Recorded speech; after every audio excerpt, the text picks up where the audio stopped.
जहां पर 1949 से श्री राम लला विराजमान थे, उस स्थल को जो लोग बाबरी मस्जिद कहते रहे। इस देश ने पंचतंत्र में कहानियां पढ़ी हैं अमीश जी, भगत और बगुला भगत। तो भगत और बगुला भगत का अंतर यह देश बहुत अच्छी तरीके से अपनी परंपरा से समझता। आपने दिखाया कि किस तरह से वाराणसी में सैकड़ों मंदिर तोड़ डाले गए और उसके लिए स्वामी अवमुक्तेश्वरानंद जी ने बाकायदा आंदोलन चलाया। आपने दिखाया कि अभी 3-4 दिन पहले इसी प्रभु श्री राम की नगरी अयोध्या में बजरंग बली जी का मंदिर तोड़ दिया गया। उसके वीडियो में आपके चैनल पे इसलिए नहीं दिखा सकता कि हम लोग भारत के जिम्मेदार नागरिक हैं, हम किसी को भड़काना नहीं चाहते हैं, लेकिन जो भारतीय जनता पार्टी करे वो सब कुछ जायज है। ये पाकिस्तान में उतर के वहां के प्रधानमंत्री का केक भी काट के चले आए, उसमें कहीं कोई समस्या नहीं है। लेकिन अगर अरविंद केजरीवाल पूजा, ठीक है संजय जी, मैंने तो अरविंद केजरीवाल जी का वो बयान दिखाया जिसके अंदर वो कह रहे थे कि मेरी नानी ने कहा कि जो मस्जिद तोड़ के मंदिर बने, ऐसे राम के मंदिर में जाने का क्या फायदा। जब बाबरी मस्जिद का ध्वंस हुआ तो मैंने नानी से पूछा, नानी अब तो आप बड़े खुश हो गए, अब तो आपके भगवान राम का मंदिर बनेगा।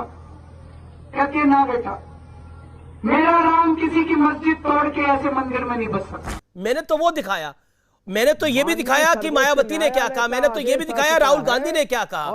मुझे बताइए, राम मंदिर को लेकर बीजेपी ने अगर कोई ऐसा बयान दिया हो, लाल कृष्ण आडवाणी से लेकर मुरली मनोहर जोशी से लेकर वेंकैया नायडू से लेकर जो पूर्व अब उपराष्ट्रपति है, राजनाथ सिंह से लेकर नितिन गडकरी से लेकर अमित शाह से लेकर जेपी नड्डा तक, किसी ने ऐसा कहा हो, नरेंद्र मोदी तक या पंडित अटल बिहारी वाजपेयी तक किसी ने कोई राम मंदिर के खिलाफ बयान दिया हो, किसी ने कुछ ऐसा कहा हो तो मुझे बताइए, मैं वादा करता हूं आपको दिखाऊंगा। लेकिन ये बात कही गई, मैंने तो जी मैं दिखाइए ना, इन्होंने ठेका ले रखा।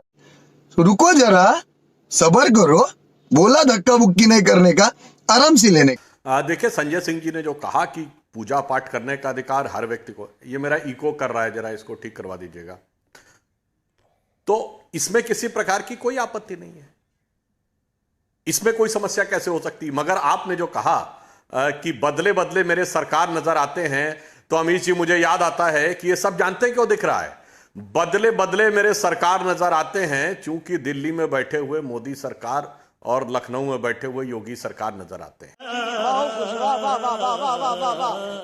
किसी को कोई समस्या नहीं है, पर मैं सिर्फ ये कहना चाहता हूं, जो लोग ये कहते थे, अभी जैसे इन्होंने कहा कि मंदिर तोड़ दिए गए, मंदिर भव्य स्वरूप देने के लिए हटाए गए, जहां पर 1949 से श्री राम लला विराजमान थे, उस स्थल को जो लोग बाबरी मस्जिद कहते रहे।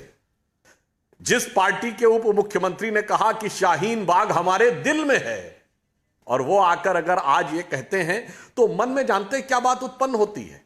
या तो जो हमारे यहां शास्त्रों में कहा गया है कि जब कलयुग आ जाएगा तो सत प्रवृत्तियों का अनुकरण अक्सर लोग मजबूरी में करेंगे। एक श्लोक है जिसका अर्थ है कि कलयुग आने पर धनहीन साधु, धनहीन ब्रह्मचारी, शक्तिहीन साधु और संकटग्रस्त भक्त नजर आएंगे। इसीलिए देखिए, संकटग्रस्त भक्त नजर आते हैं। जैसे चुनाव आता है सब मंदिर में आने लगते हैं। उससे पहले आपने सामान्य अवसरों पर कम देखा होगा। और मैं इन लोगों को गलत थोड़ी मानता हूं। अमीश जी, ये लोग रोजा अफ्तार की दावत देते थे, क्या ये लोग रोजेदार होते थे? नहीं होते थे। ना बुलाने वाला रोजेदार होता था, ना आने वाला रोजेदार होता था, पर रोजा अफ्तार होता था।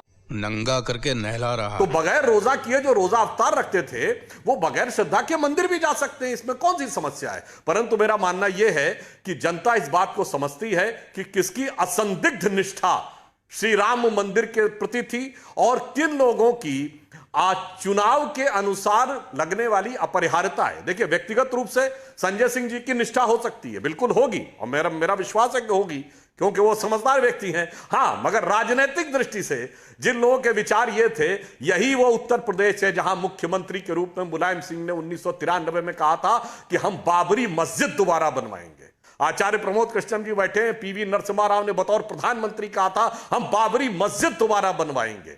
और जब इन लोगों से केवल आज से 1.5 साल पहले अमीश जी हम लोग पूछते थे कि भाई ठीक है, जब हमसे पूछते थे बताइए मंदिर नहीं बनाएंगे, तारीख नहीं बताएंगे, तो हम लोग ये कहते थे कोर्ट में मुकदमा चल रहा है, श्री राम जन्मभूमि न्यास और बाबरी मस्जिद एक्शन कमेटी के बीच में हम एलानिया कहते हैं कि हमारी भावना श्री राम जन्मभूमि न्यास के पक्ष में है, तो इनमें से कोई भी नहीं बोलता था। ठीक है, सब गोलमोल हो जाते थे कि ना बाबरी मस्जिद ना श्री राम जन्मभूमि। हम तो हमेशा से कहते थे। इसलिए देखिए, अंत में एक वाक्य कहूंगा, इस देश ने पंचतंत्र में कहानियां पढ़ी हैं अमीश जी, भगत और बगुला भगत।